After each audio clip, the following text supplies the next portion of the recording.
네덜란드라는 이 나라는요, 독일 다음으로 극우가 약한 나라였어요. 그런데 그 네덜란드마저도 바뀌었다는 것은 지금 유럽은 다 극우 쪽으로 변하고 있다는 겁니다.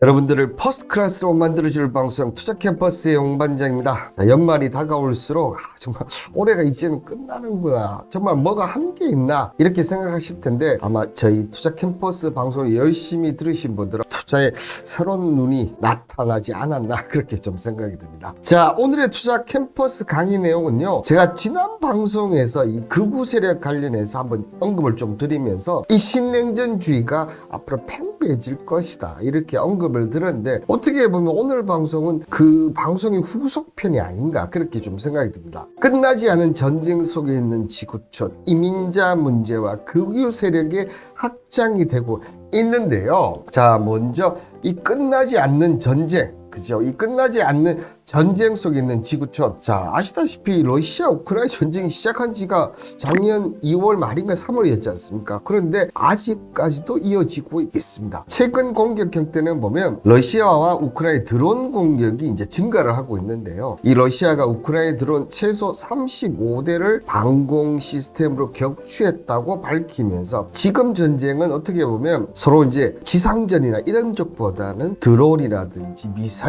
이런 쪽의 공격이 추가되고 있습니다. 자, 이렇게 되니까 이 우크라이나는 최근 유럽 각국의 조종사와 운영 요원을 보내 F-16 전투기를 인수 중에 있는 우크라이나가 돌연 미국에 성능 개량한 이 레이더를 장착해달라, 능동전자주사식 위상 배열인 AESA 레이더를 장착해달라고 했습니다. 왜 그러면 이 우크라이나는 레이더 시스템을 장착해달라고 했느냐? 자, 우크라이나가 미국의 이 AESA 레이더 탑재를 요구한 것은 최근 러시아군이 구사하는 장거리 공대공 전투에 대응하기에는 너무 짧기 때문에 지금 어떻다는 겁니까? 이 레이더를 탑재해야 된다. 기존 버전은 최대 사거리가 75km인데 지금 어떻습니까? 레이더 반사 면적은 항공기로 92km 거리까지도 가능하다는 겁니다. 그렇기 때문에 이걸 업그레이드를 좀 해야지만 이 전투의 효율성이 높다 이런 얘기인 거죠. 전투가 오래 가면 갈수록 이제 점점점 러시아도 전략이 바뀌고,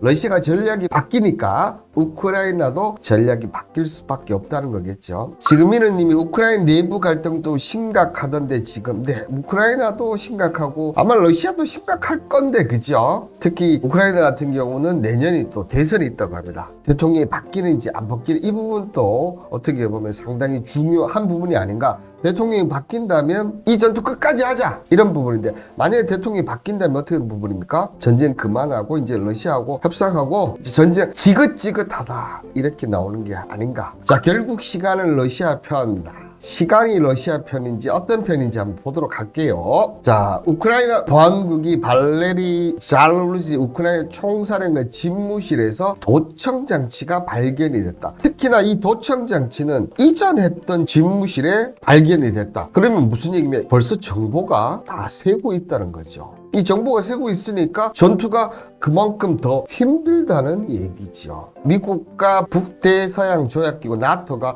원조 없이 우크라이나가 얼마나 버틸 수 있을지 평가했을 때 우크라이나의 미래가 밝지 않다. 결국은 뭡니까, 여러분들? 결국은 돈이에요. 전쟁은 전쟁 이꼬로 돈이다, 지금은. 자, 생각해 보십시오. 러시아가 제일 처음에는 짧게 끝낼 거라고 생각했는데 우크라이나가 서방의 지원을 받으면서 버텼지 않습니까? 그런데 이제 돈을 계속 주다 보니까 나토도 그렇고 미국도, 특히 미국 같은 경우는 지난 10월에 614억 달러, 하나로 얼마입니까? 80조 원입니다. 80조 원에 되는 돈을 지원을 해달라고 하는데 하원을 장악하고 공화당이 협조하지 않으면서 이제 서서히 미국 내에서도 갈린다는 얘기예요.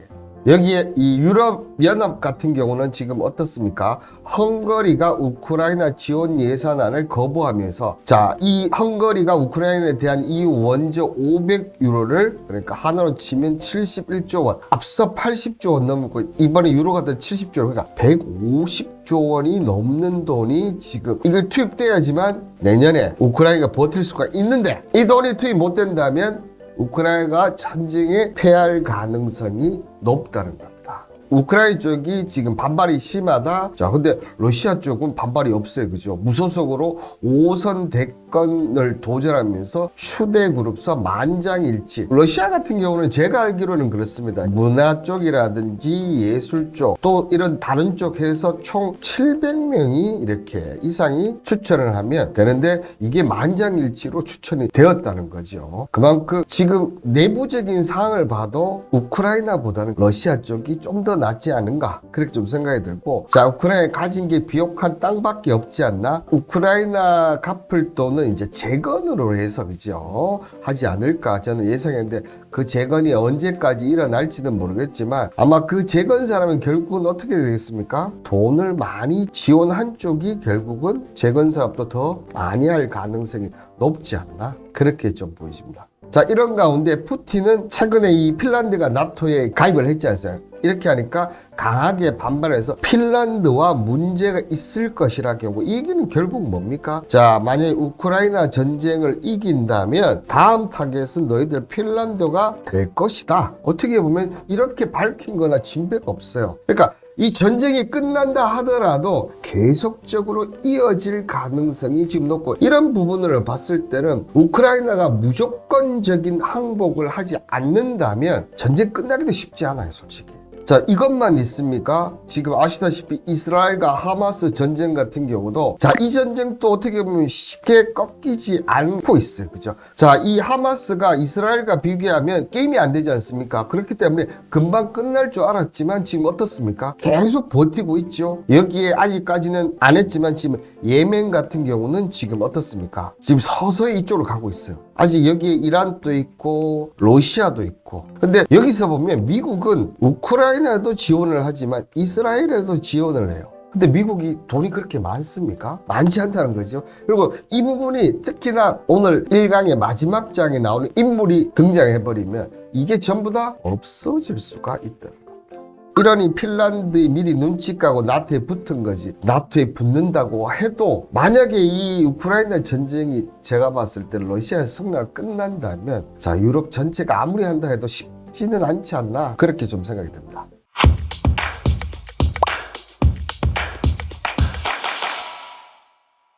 이렇게 되니까 극우 세력이 확장이 계속되고 있는데, 극우 세력 하면 지난 방송에 언급드렸지만 이민자 문제도 계속 나오는데, 이 하마스 전쟁 불똥에 지금 스웨즈 운하가 지금 튀어서 해상 물류 대란이 일어나고 있다. 그러니까 아프리카를 이렇게 그린다고, 제가 그림은 잘 못 그리는데 그죠? 여기 이제 홍해 이렇게 다는데 이게 여기서 예멘 애들 때문에 지금 이걸 못 통과하니까 어떻게 합니까? 이렇게 돌아가는 거죠. 물류가 시간도 오래 걸리고 비용도 오래 들리고. 근데 이 전쟁이 끝나지 않는 이상은 어떻게 됩니까? 홍해로 지금 가기가 쉽지가 않을 것 같아요. 유럽과 전면전 각, 전면전 각 나올지는 모르겠습니다. 그냥 알아서 유럽이 러시아한테 슬슬 길 수도 있지 않을까요?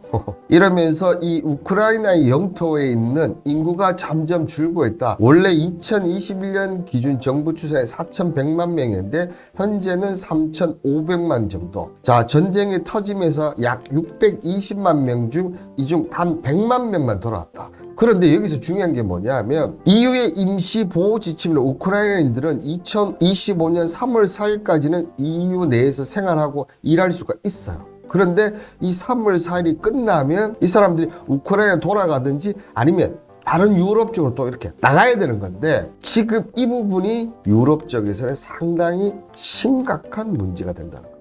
2016년부터 지금 올해 11월까지 자료를 보시면, 자, 2016년도에 상당히 리스크가 있었지 않습니까? 불법 임자가 상당히 많았습니다. 이때가 이 영국이 어떻게 보면 액시던트 하던 그런 비슷한 때인데, 자, 지금 이 수치와 비슷한 대로 지금 올라온 거예요. 유럽으로 오는 불법 입국자 숫자 또한 정말 급증을 하고 있는데, EU 역의 국경 관리관의 프로텍스에 따르면 올해 1월에서 11월 불법 입국 건수가 35만 5,300건으로 지난해 같은 기간보다 몇 프로 늘었냐 하면요, 여러분들 17%나 늘었어요.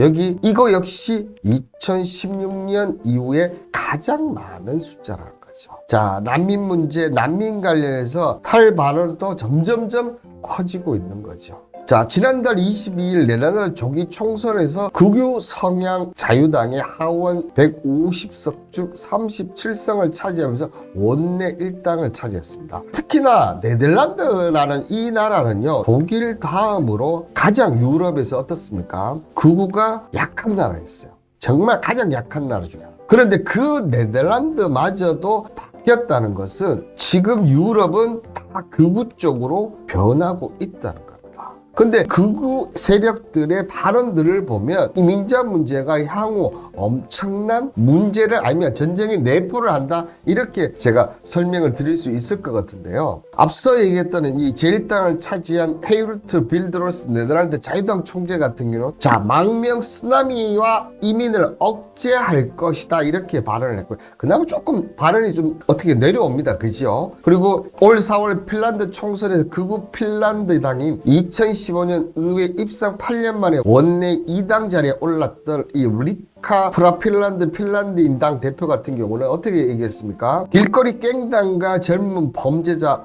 대부분이 이민자다. 그러니까 이민자를 어떻게 보면 범죄자 취급을 하는 거예요.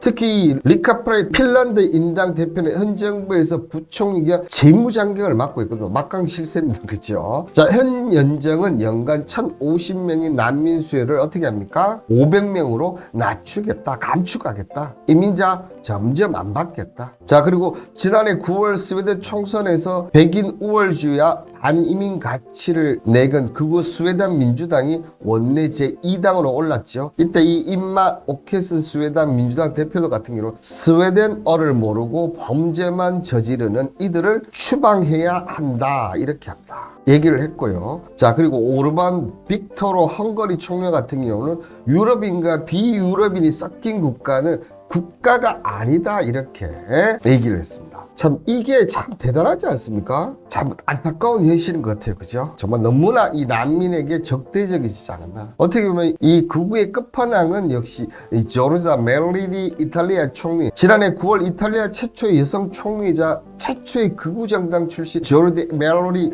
총리 또한 난민 문제의 유일한 해결법은 이들을 출발 자체를 막는 것이다, 이렇게 발언할 정도로 반난민 성향을 갖고 있다는 거죠. 진보적인 나라지 네덜란드가. 네, 그런데 지금 바뀌었어요. 뭐든 한쪽으로 치우치는 게 좋지 않을 것 같은데 지금은 유럽은 거의 이제는 이렇게 되면 극우로 넘어갈 수밖에 없다는 거죠. 자, 그러면서 이 마지막 보류인 독일까지도 어떻게 됩니까? 독일에서는 반이민을 내세운 AFD가 최근 여론조사에 기록적인 지지율을 보이고 있는데요. 지난 9월 여론조사에서는 지지율이 21% 2위로 올랐는데 집권 연정을 구성하고 있는 중도 좌파 사회민주당을 앞설 놓고 중도 우파 기독민주당에도 불과 4%밖에 뒤처지지 않았습니다. 그런데 내년 주선거에서 최근 여론조사를 보면 30% 이상의 지지율로 다른 모든 정당은 크게 앞섰고, 특히나 보면 최근 있었던 이 독일 동부 작센주에 있는 인구 4만 명의 도시 필라에 치러진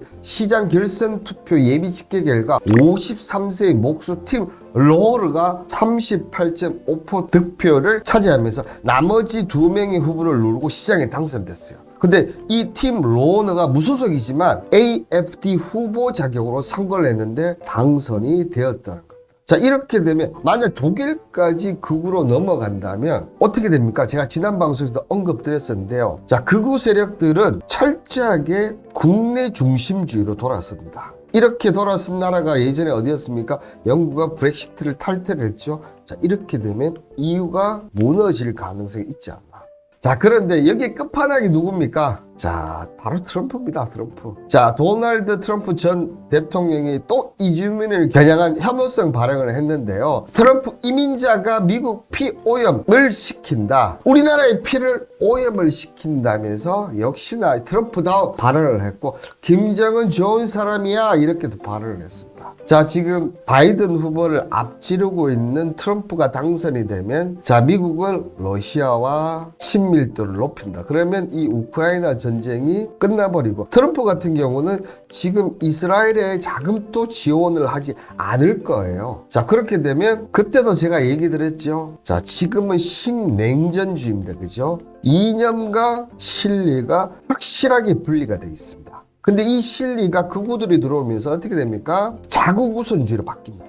그러면서 이념 때문에 전쟁은 계속 일어날 수밖에 없는 쪽으로 지금 계속 이어납니다. 자, 이런 부분들을 봤을 때 이 앞으로 미래 뭐 내년에 좋다고 얘기를 하지만 저는 지금 이런 유럽 쪽의 움직임이라든가 미국 쪽의 움직임 그리고 최근에 남미 같은 아르헨티나도 극우 정당 대선 때 전기톱 들고 나온 놈이에요. 그죠? 이런 쪽을 본다면 앞으로 이런 신냉전은 점점점 더 가격해질 가능성이 높아지고 이러다가 정말 우리가 너무나 우려하는 제3차 대전이 일어나지 않을까. 예언가들이 이 3차 대전 시발점은 중동이다 이렇게 얘기하는데 정말 이렇게 되지 않을까 심히 걱정이 되네요.